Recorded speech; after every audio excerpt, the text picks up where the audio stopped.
Bye bye bye bye bye bye bye bye. Hello, Jody Raynsford. Hello, David. Hello, do-badders. How are you all doing? Oh my god, it feels like it's been ages since I've spoken to you. Ages. What? Compared to our normal intervals, I guess it has, because we've had a couple of interviews that have been, one fell through, one was last minute.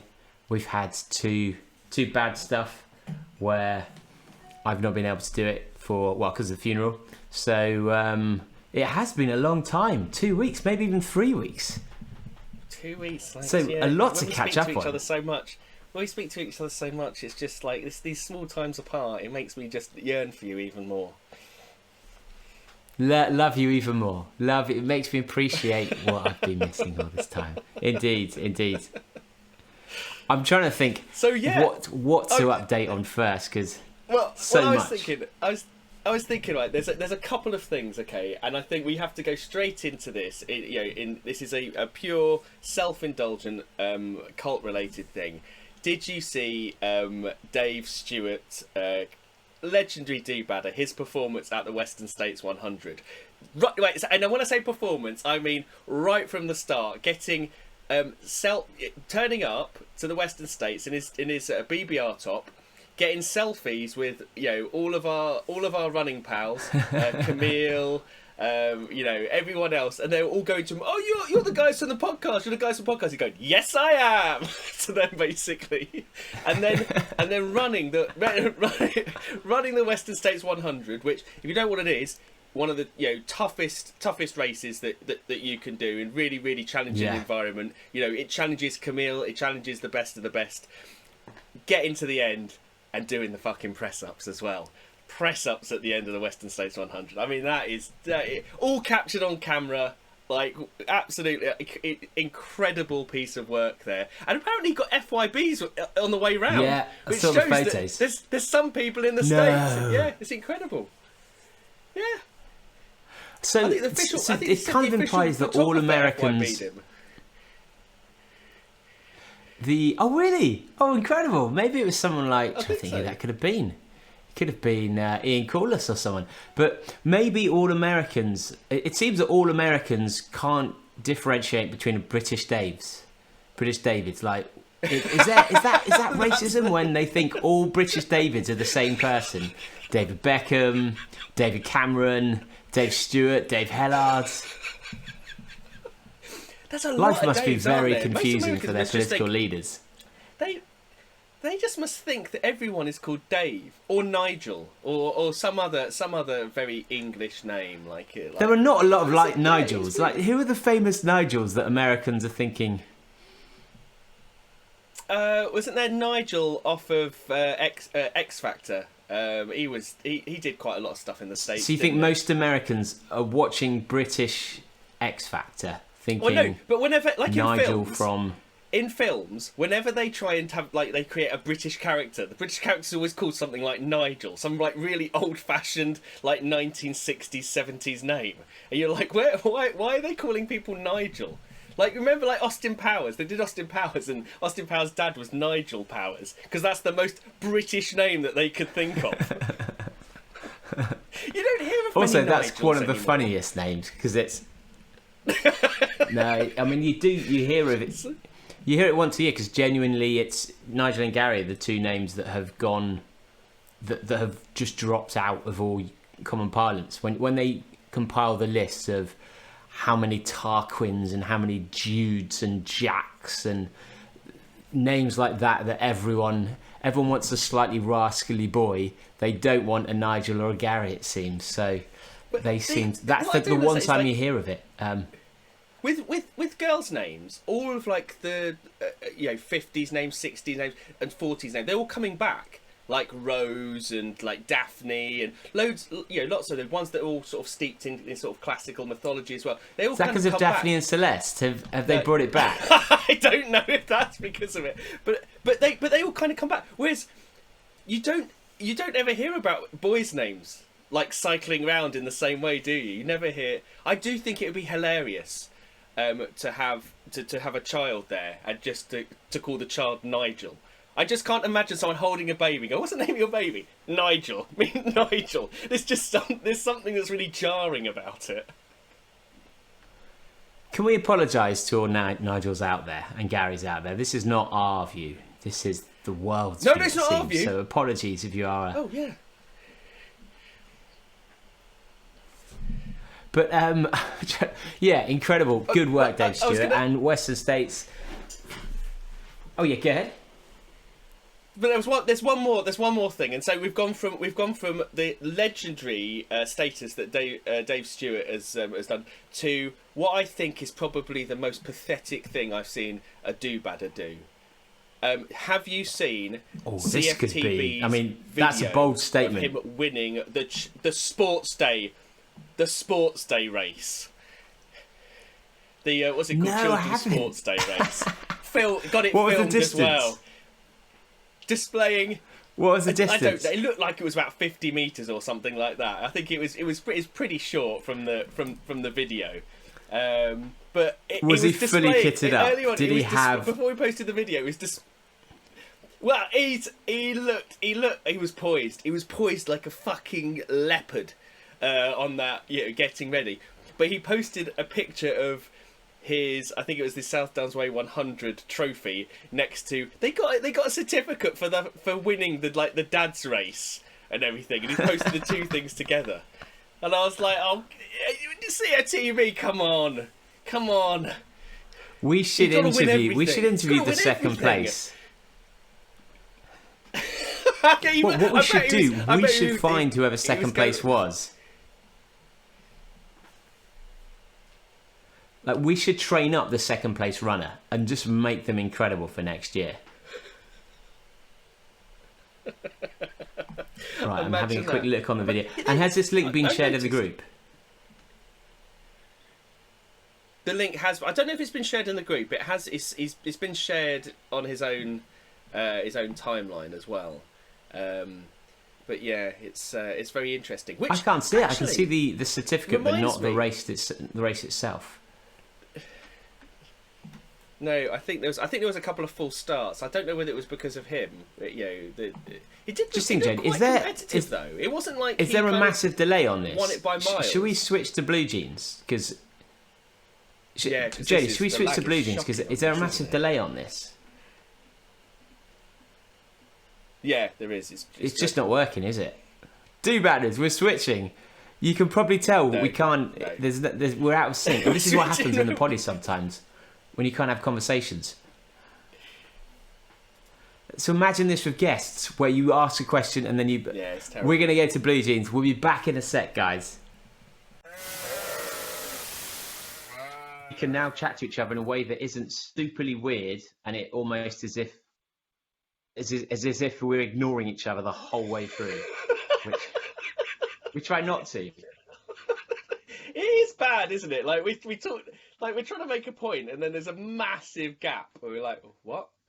There's a point, I think, when we were interviewing, I can't remember his name now. Was it? We've Charles had it with Spence? lads before. Charles Spence. Yeah, we've had it with lads. But when we've had it with lads, we've had it. Yeah. Yeah, no, that's it's a bit of a challenge. But yeah, so what I was saying was about CFTB. So I don't think we have ever. So it's just reminded me. I don't think we've ever talked about this. CFTB's visit by WADA. No, I was intending on having a catch up with him, and I've just run out of time for most things in my life. So do you know the full details then? So, yeah, so I spoke to him when we were at the National Running Show South. I asked him about it, and it's really interesting because it says a lot about, well, firstly the type of people he runs against, and secondly about how effective drug testing is in this country. And so basically, I think he got like a knock on the door, or the doorbell rang or whatever, and unlike Mo, he didn't immediately jump behind the sofa and panic. I went and answered it, and there was a guy there from WADA, and he basically just said to him, "Look, are you Richard McDowell? We've had someone has made a kind of a complaint or has reported that they think that you might be doping. You might have been taking some substances. Can I ask you whether you have? And he's obviously like, well, Can I no. ask you whether you have? Like, well, yes, I have. Yes, I do. I think you find I dope. And so Richard's like, well, no, of course not. And then he's like, oh, well, are you going to test me? And the guy was like, oh, no, we're not going to want to test or anything. Because we just don't do that. Here's my card, and then if anything crops up, let me know. And that was it. That's so it's like, do I have to take that? Can't be the process. Surely they get him to text him. No, nothing. But in terms of expense, I know they're always talking about how they're underfunded, but that seems like the most ridiculous waste of resource. I know. For no purpose. Turning up at someone's house. You turn up at someone's house for one reason and one reason only, to surprise them, to make sure that they're not expecting you, so that you can test on the hoop. It's a spot test. But if you're not going to test them, turning up at someone's house is just weird. Yeah. And it's almost as though, like, well, we've gone to see him and we've gone to speak to him. We've, like, ticked that box. So we've kind of done it. And I'm like, unless that person's an expert in reading liars. Maybe they're so good. They found the best person on earth at emotions on the face and being able to be like, yeah. If Johnny says they ain't lying, they ain't lying. They're like, this is better than any test you can run. It'd be good if it was that. Does that mean? Do you think you could also potentially take restraining orders against individuals from WADA? That would be the way to do it. I love the idea that the way to just get round them is to kind of hide behind, as though they're a debt collector. It's like debt collectors are more effective than WADA. Like, if you've ever watched Don't Pay, They'll Take It Away.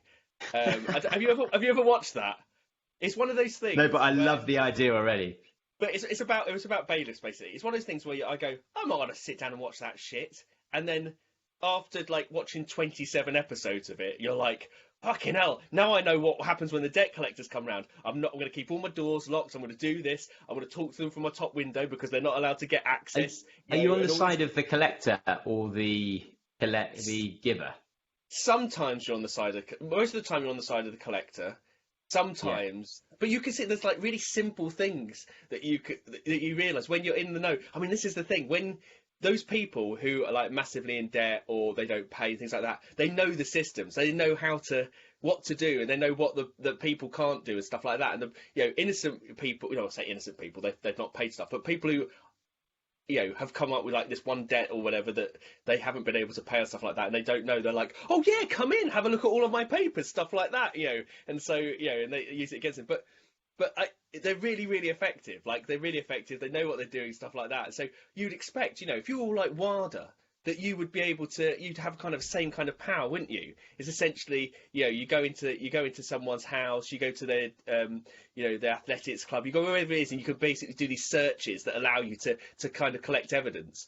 But no, it seems like you're kind of like a Jehovah's Witness. You kind of go around like, oh, here's a leaflet. I don't want to come in. I know that you probably don't want to let me in, but here's a leaflet about doping.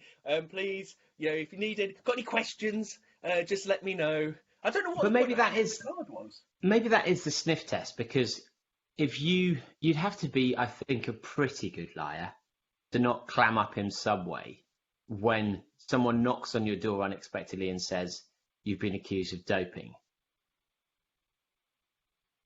I think, well, most people are trained to believe that we're pretty bad at spotting lies generally as a population, but you'd think you could catch the response of someone who'd be, because you would be taken aback. But does he know who dobbed him in? No, it wouldn't tell. Not dobbed him in. Dobbed him in implies that he's guilty.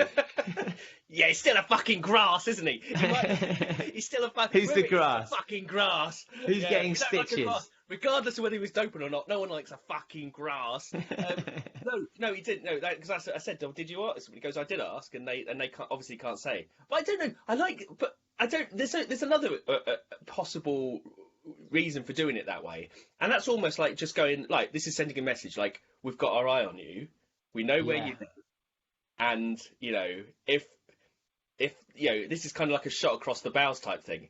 But nothing about what he told me about what that conversation went like ever pointed to that, in any kind of way. So I don't know. It's like, is that what happens? I'd love to hear if anyone else has had similar experiences. That either someone has reported that tried to report them for doping. I mean, I love the idea that you can report someone and I mean, you could go around. We should test this.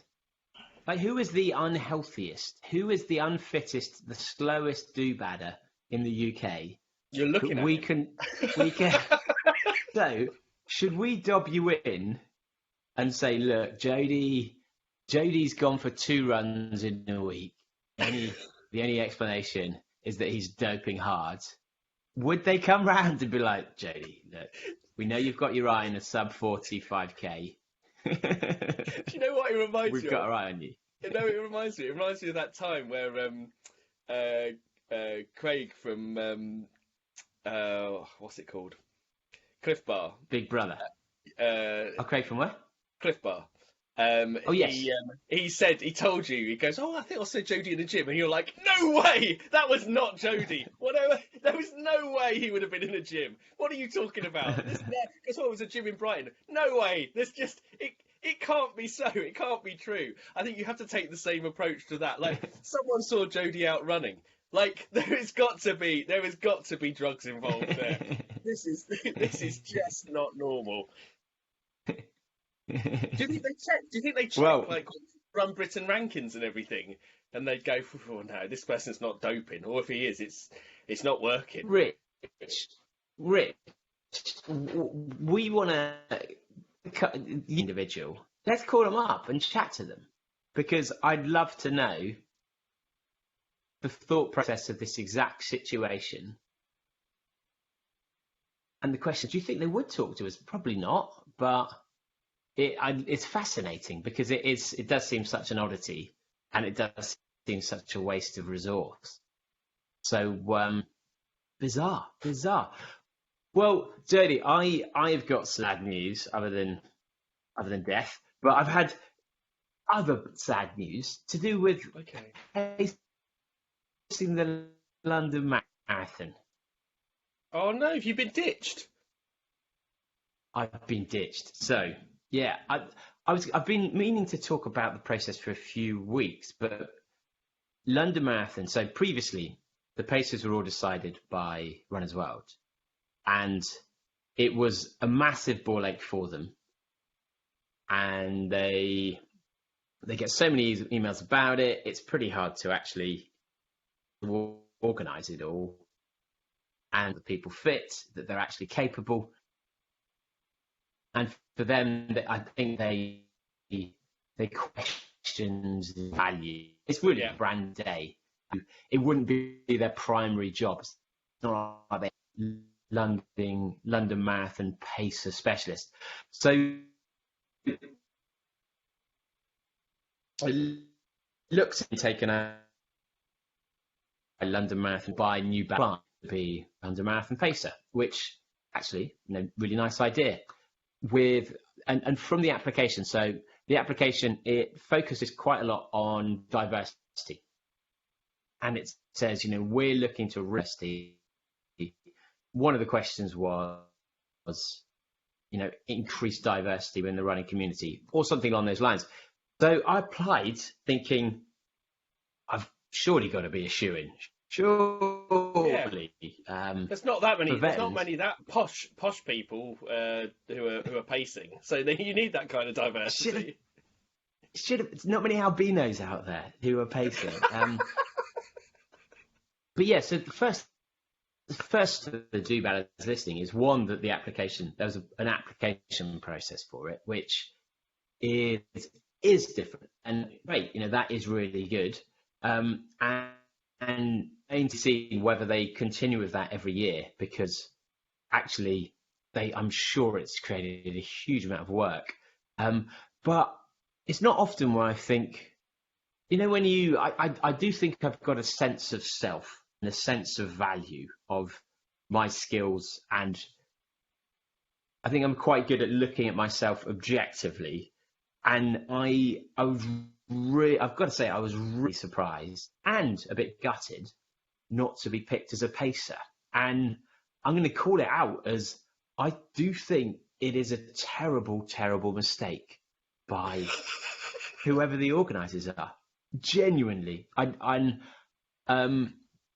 I mean, for me saying that, and shall I explain my criteria for why I think it's a terrible Go on, mistake, and then you let me know. Okay. So, I don't think, unless you've paced London, you understand how hard pacing London is. Like, genuinely hard. And I was from the Green Start, which was both 3:15. It was such a different challenge pace, because you hit different times, massively changes. And so I've had years, and the 3 sub 3:15 runners, I've been the only pacer to actually finish on pace. Right. So previously, when they've not been they've just looked for people who've got experience. They had 1 for 6 of the front 6, and that's with people who are knew the course. So my worry is, and it could be, that the reality is there's no one out there. There aren't more than 3 pacers out there who've got more experience of pacing London at 3:15 than I do, unless they've suddenly got these paces from before 2012. But fear is that for whatever reason they've focused on something that isn't. You need to have run London Marathon a lot of times to know the course at the pace you're pacing and be an experienced pacer. And so my real fear is that London Marathon, there are going to be a shitload of pacers who either don't make their target time or who run splits that are so uneven because they don't understand the course that it is going to cause a huge number of runners to blow up. So that is my case for why I think genuinely, and I throw into the mix, which I genuinely think I'm a fantastic pacer. Like my splits are very good, and I communicate incredibly clearly with all of my followers to explain what's going to happen mile point. We're actually going to have to try and pick up the pace if we're behind pace, which for Red Bull, unless you've dropped your pack by trying to squeeze through people, and also explain things like what happened now, which we're doing might not be what they expect. All those things.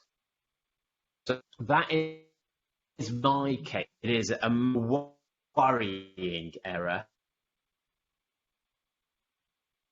I've not been. Do you think that is said, or do you think I'm almost too sub? I think. So this is the question. Okay, so obviously you are the most experienced at that course at that particular time, and that would they have been aware of that? Would they know that? Or... Yeah, absolutely. Okay. So what questions like how many? So what do you think then? What do you think then they placed the weighting on then? If it wasn't down to experience, and if they were going to go for the best person, it's undoubtedly you. So what did they place a greater weighting on in that situation? Do you think? I really don't know. This is why I'm quite there. My only assumption is I've not been chosen because someone doesn't like me, which I mean, let's be honest, it could certainly be the situation because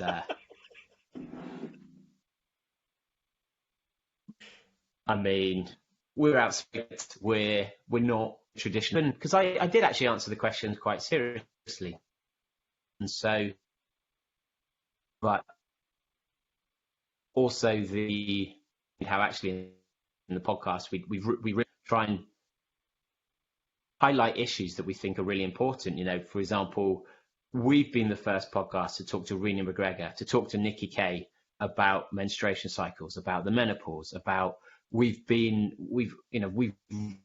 really tried to get as many diverse athletes, which sadly means we're mostly speaking to American kind of black athletes like Myrna or like Corey or like David Brown or Black Girl Runs. But I'd explain, you know, how we have really tried to create a really diverse environment, but also a diverse from speed and all these things. So I had actually, it's not as answered assuming, hey, come on, it's bad boy, got to give us a place. I had actually explained, I think I gave the best representation of what they were looking for. So yeah, I really don't know. So I'm fascinated to see who the Pacers are, but whether they're splits, you know, if they drag people through or if they just kill their group, because in reality they're going to get to mile 7 and they're going to have to absolutely hammer it if they haven't understood the course well. Do you think that there are other factors? So do people who pace sometimes have commercial interests that they may find is an issue? No, I don't think so. I don't think they've ever. Typically the Pacers have been friends of friends. They have. I do think they do. They would take someone who's a bit of a bigger name. So maybe it's that there's some big Instagrammers or something that want to pace, and they've got some. They're looking for real who are. So maybe there's some kind of 2:30 runners or. Imagine if you lost out to an Instagrammer. That's got to be the worst thing. You'd be like, bitches, I've been on Dragon's Den. I won Dragon's Den. I'm losing.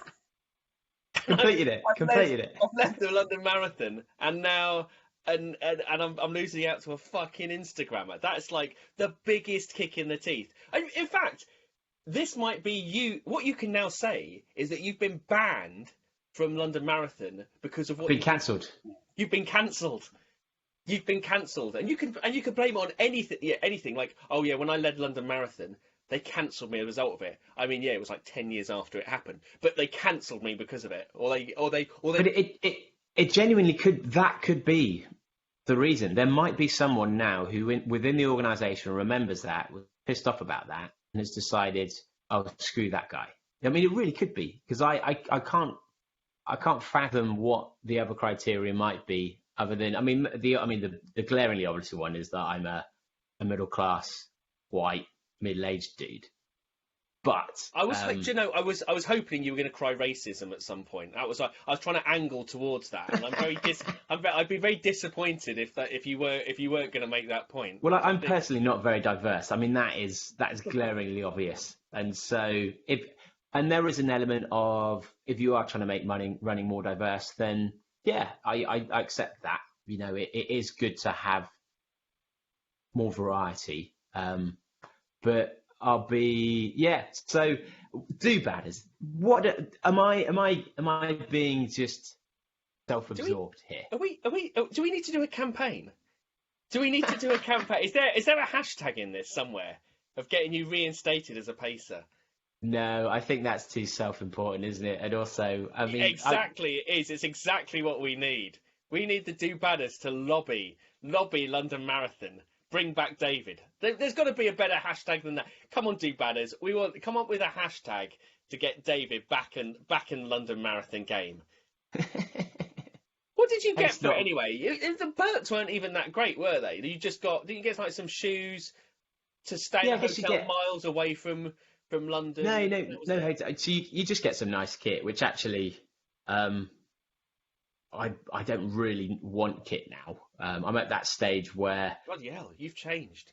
yeah, depends what. I mean, trainers are always good if you've run out, but other than that, there is, I think as we're getting middle-aged, we've got too much running kit, right? And there is a movement against just having more kit for the sake of it. So that's not as, actually, the main appeal was just really like doing it. And it's really nice to be able to get people through, and like it really is lovely to... Right. So there's going to be hundreds, if not thousands, of people that you have paced to their PB at London. Their PB at London, which will be a defining moment for them.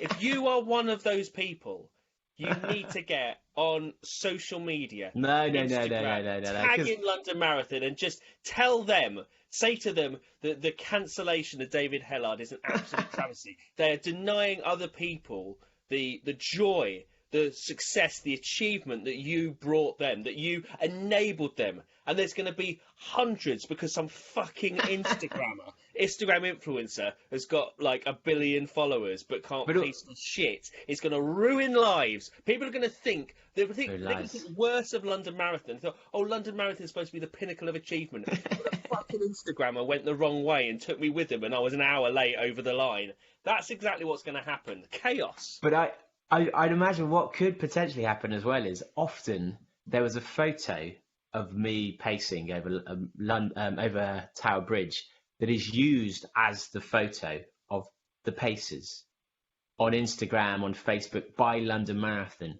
So will that picture still be used this year, even though I've not been selected? That would be the question.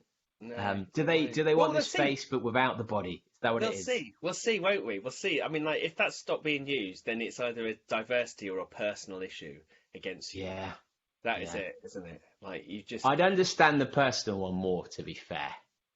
But, well, what are your views, do-badders? Should I just get over myself? Or, I mean, it's fine. It's just a bit of a shame, really. But do you think that this is a sign of... Is this a worrying sign of... pacers? I think people waking up to the fact that we should be cancelled. I think we've wondered why it's taken so long. That's the truth. Now, before we talked about Western States, well done, Ruth, unbelievable performance, Ruth Croft. Something I thought I wanted to squeeze in. I've got a million things we can talk about. So, for example, Summer Spine, record smashed, amazing, really, really good. And I've got one shout out for do-badders who are at the back of the pack, which is, let's face it, quite a lot. Actually, a couple of things I want to talk about. One of them, my local park run, Max turns up. Turns out he lives quite near one of the do-badders. And he's struggling to find a running club that he likes in London because he went to the, what's it called? Basically the road league of the south of London that do 5 mile races, the Assembly League, and he was there with Vicky Park, so Bruno's club, Joe Dale's club, Paul Martinetti's club, and he said he wanted a club like that because they had their clubhouse, they had beers out the front, you finished the race, they had a massive party, super cool, and there aren't really clubs like that in our area, around Peckham. But interestingly, something he mentioned was that he almost felt lost in running because from having listened to the podcast, he almost got this sense that if you're not doing an ultra, then it's not worth, the pressure and the focus is so much on doing these big, incredible things. And he just didn't have the time to do that. And actually that made me quite sad because maybe because we're now doing the ultra stage at the run show and all, it feels that way, but that is absolutely not the message that we were hoped to convey. No, or that I want to be conveyed. It is difficult, isn't it? Because like when we try and convey, when we think about people we interview, and we try hard to get kind of a diverse mix of people talking about different things, including not running. But when it comes to telling a story, you can only really do that over big epic adventures. You can, you've got a story to tell, or you've got some challenge before it. It's really difficult to know how to tell, how to make interesting a conversation about running 5 milers or running 5Ks or things like that. And I think the other kind of serious running podcasts probably do a better job of that, because a lot of that is focused around performance and trying to improve that. Top level athletes, true. Trying to improve that. And so it is weird. We have this thing of like, actually the output will always tend towards a certain way, because those are kind of the story. We are story based predominantly as a podcast. And you can't really tell those type of stories, because they're really the runs don't go on long enough to tell a story, as it were. Or there's something around it. And so I think, and especially with the ultra thing as well, it kind of does get skewed towards that. But I think we did a survey in the podcast group, where we talked about what the most popular distances were, and the most popular distances are literally like 10k, half marathon, and that I think that tracks out around the rest of the country as well. Like very few people are doing ultras. As popular as it is, even like if I think every ultra was filled, the number of people doing them is still tiny, and so it isn't particularly representative of the wider running community. But I think that's interesting, because I think, like, what do we do as a community to shift that? Like, I suppose if we were doing more like shorter stuff, which I suppose we are in a sense. I mean, I'm doing really short unless stuff. You're focusing, but if you're not focusing on performance, then there's not much exciting about another 5k, another 10k, is there? Unless you're willing to travel to do fell runs or golden trail races or amazing locations. It's just another 10k. It's just quite nice. It's just all quite normal. So it's hard to know, but I to a certain extent, I'm finding this now where, because I haven't got a race, I'm not training hard, but because I'm not getting that bit or fast, because I'm not training hard, I'm not getting incentivized to book a race. There's a little bit where I'm plodding along, but I no longer know really who I am as a runner, because I'm skeptical if I'll ever get back to my fastest self. And that's what excites me. That's what I loved. That was my focus.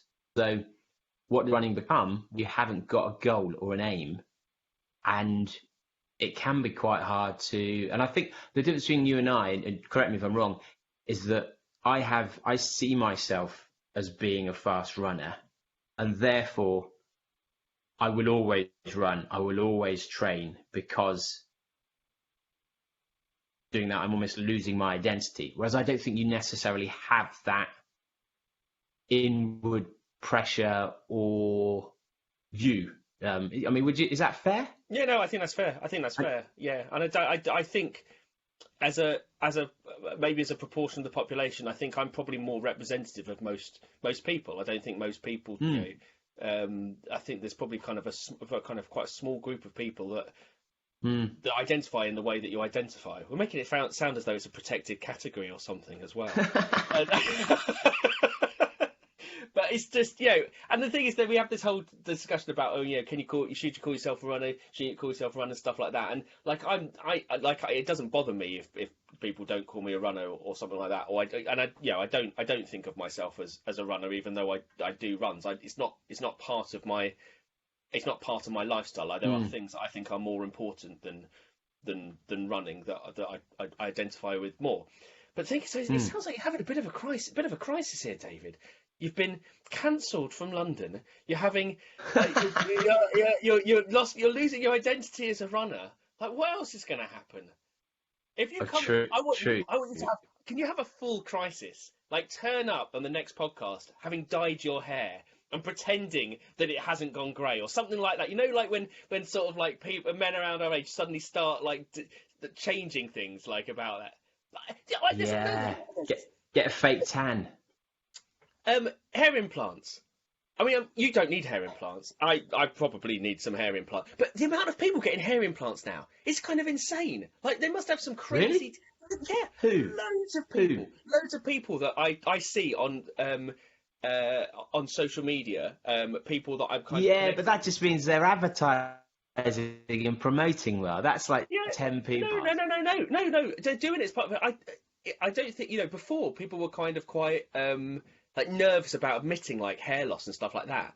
But then people Yeah. like they'll show that they're kind of experienced, or they'll turn up and all of a sudden they'll have that weird where you have like hair implants, and all of a sudden you have that like really straight line across the head and everything, Is and that really bleeding scalp that looks itchy exactly. and is But I just peeling off? And there's certain things I think that like, everyone kind of gets to a point and it's like, oh, I need to do it.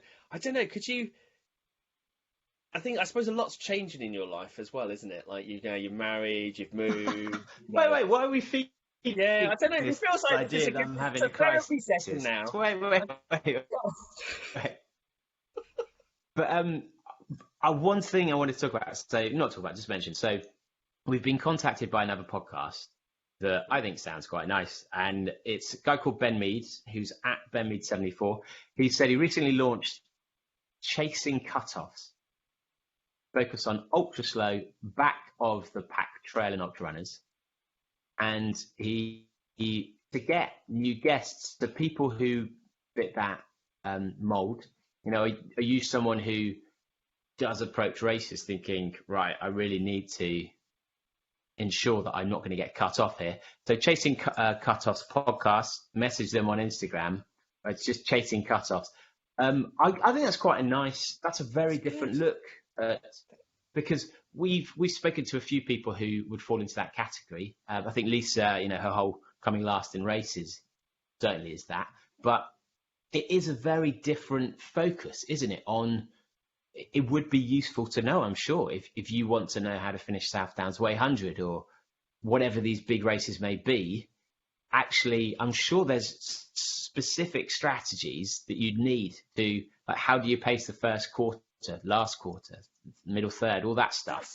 It's really interesting because that is when I do hundreds. Yeah. That is all I think about.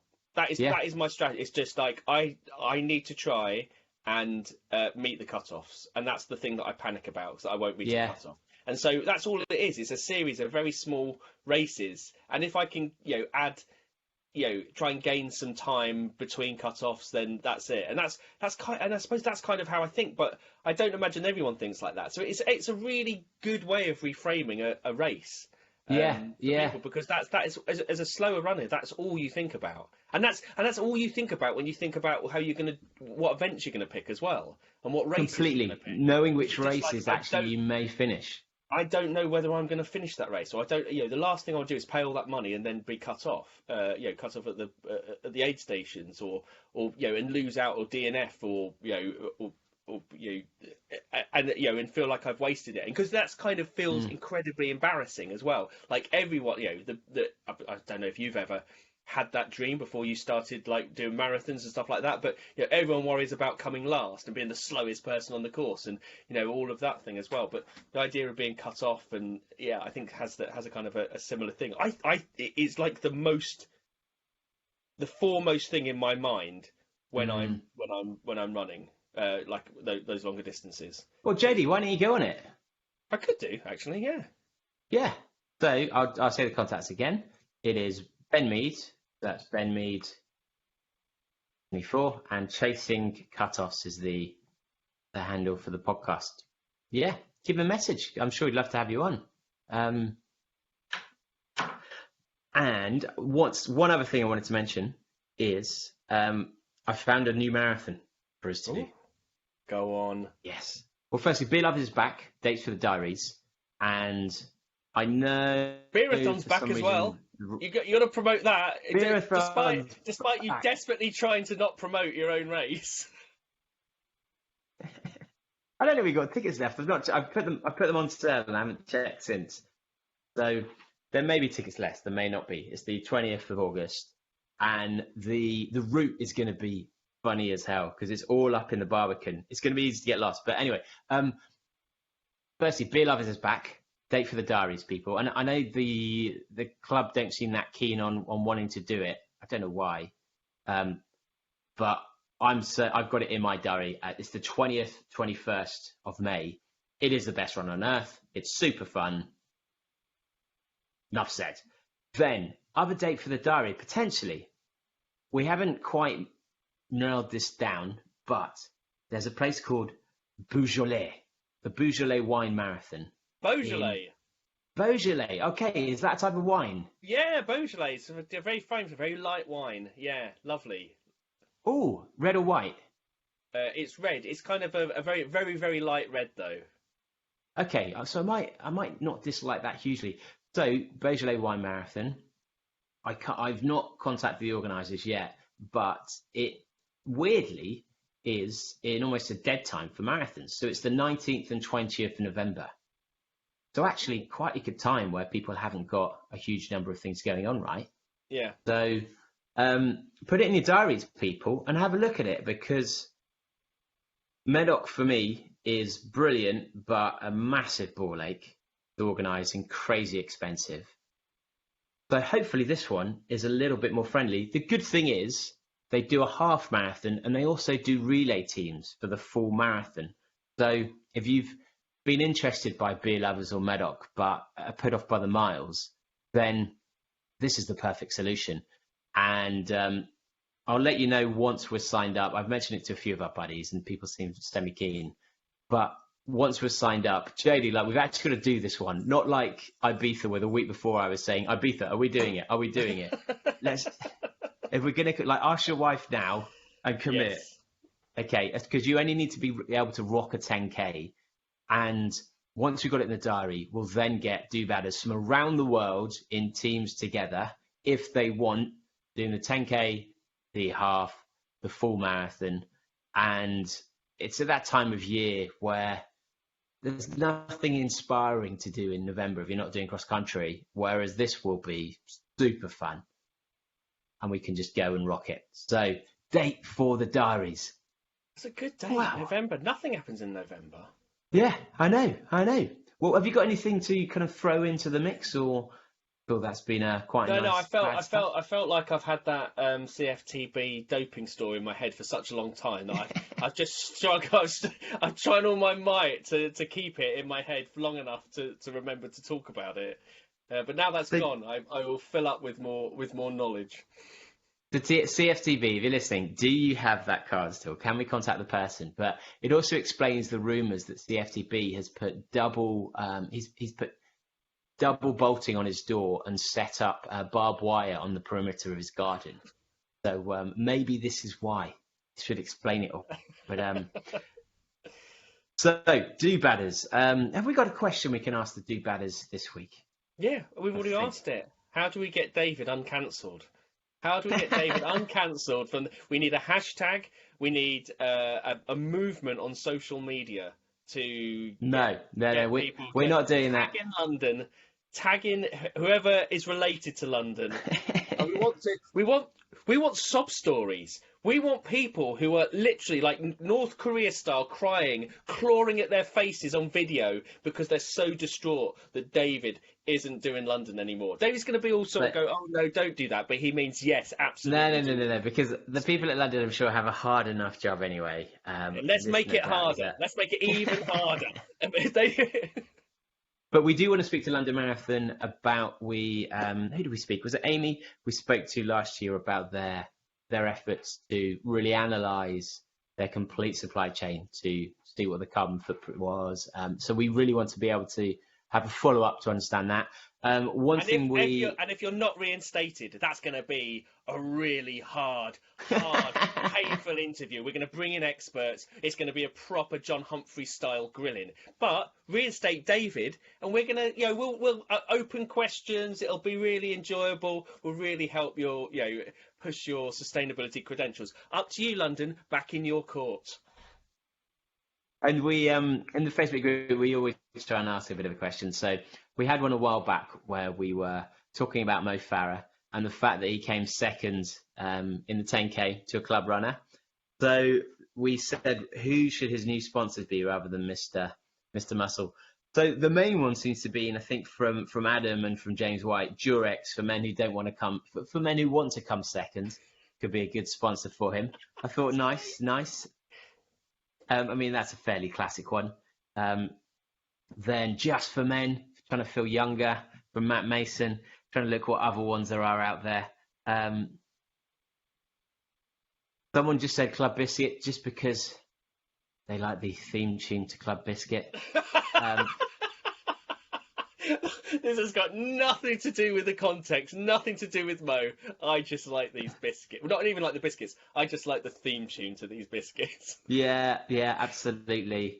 Pepsi because they're second best. Imodium because keeps unexpected number twos from happening. Oh, Michelle Guiche, that is good. That is really strong. Good. Yeah. That's really good. Did you see the other post? I do love it when like we've got we have new people join the community all the time, and what I love about Do Bad is that everyone makes everyone welcome. It's great and everything, but it does it in a kind of piss-taking way as well, which is so keeping. I think it was someone newly joined the group and said, "I'm sorry, I just don't understand, and I might be really, really serious, but what does FYB mean?" Just a brilliant thread of people just having lots of. Let's read that next week. Let's go through that and read it out next week as a. Add to it if you haven't found it, add your own thoughts as to what FYB could stand for, because there's some really good ones in there, and try not to make it filthy. Like we don't have to go that route. I mean, it is filthy already, to be fair. It is filthy already, exactly. Yeah, but it's not nice filthy. It's not like sexual dirty filthy or anything else like that. Depends how you say it, Jody. Depends how you say it. I'm saying it all wrong. You've got the context. Completely out of whack.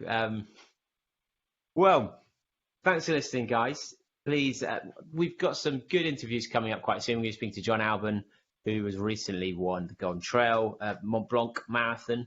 We're going to be speaking to Ricky Lightfoot about his Man v Horse.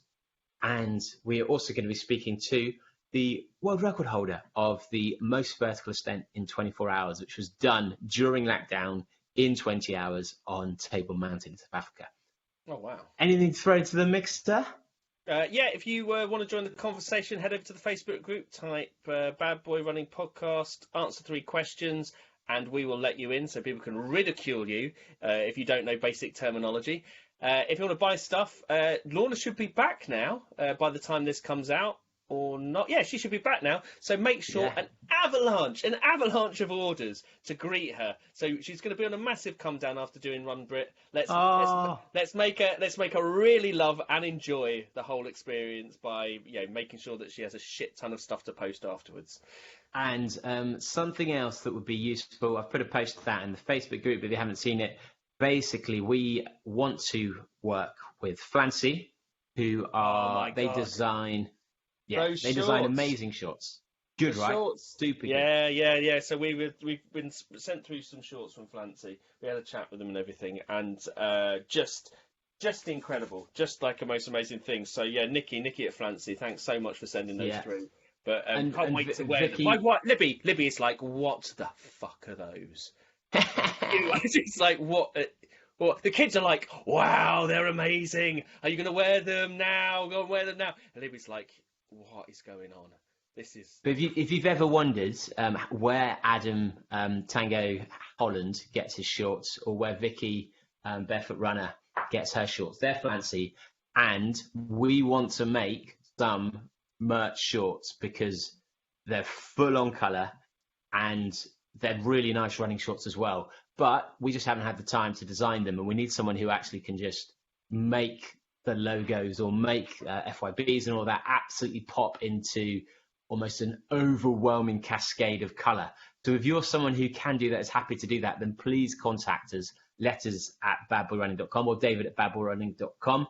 If there's any guests you want us to interview in the future, same again, david at badboyrunning.com, or topics you want to talk about, and put those dates in the diary. Beer Lovers Marathon, and which I think is the 20th of May, 19th to 20th of May, and 19th, 20th of November, which is the Beaujolais Wine Marathon. Put it in now, because I really want to do both of those, and I no longer have Runfest Run or a wedding to clash with those dates.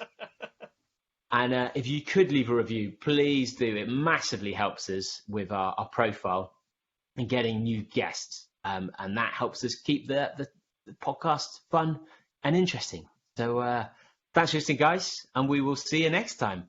See you later. Bye.